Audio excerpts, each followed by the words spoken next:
Do I have enough money? Will I run out of money?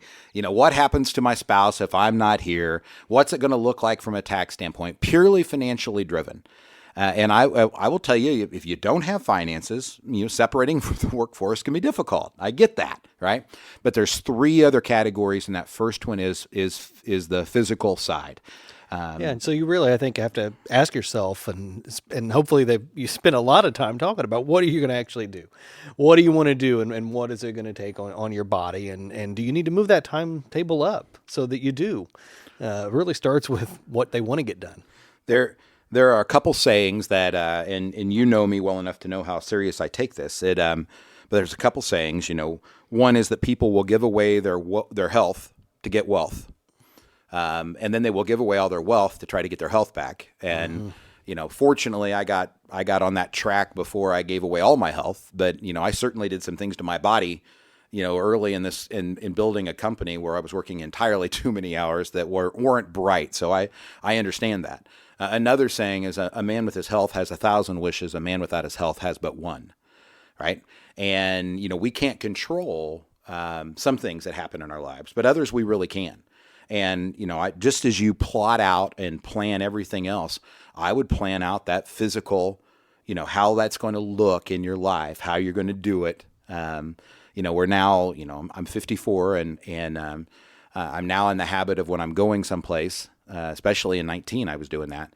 What kind of gym do they have? Is there a place to do yoga? Is there a place to do spin? I mean, just think about your life, how you're going to do it.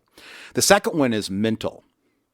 And, Adam and I live in a highly intensive, complex decision-making life where, I probably read as much as anybody on the team, but it's every bit of 15 to 20 hours a week, where my head is buried either in emails or books that I feel like I have to read to be able to do my job. Yours has got to be close to that in terms of what you're taking in. Oh, certainly. If you count the amount of company reports or Wall Street Journal articles, you're probably at least that or quite a bit higher. Some days some weeks there's no way it's not higher.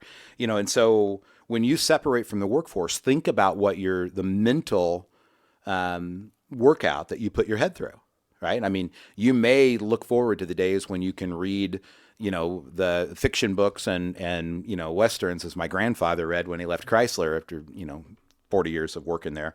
But it's, you still want to have something that challenges your mind, or it will begin to deteriorate much quicker than you want. The physical stuff, I'm not so sure about. The mental stuff is there. If you've got an iPhone or an iPad, and I'm sure on Android, there is a mental game that I play once a week just to keep track of my score. I kind of record it, and if my score goes down, I try to ask myself, okay, is something going on this week, or is it something I need to report to the partner group? We all have that period of time where we will begin to slip, and I want to make sure that I'm ahead of it. So think about your mental strategy. Make sure you've given yourself time to be able to read.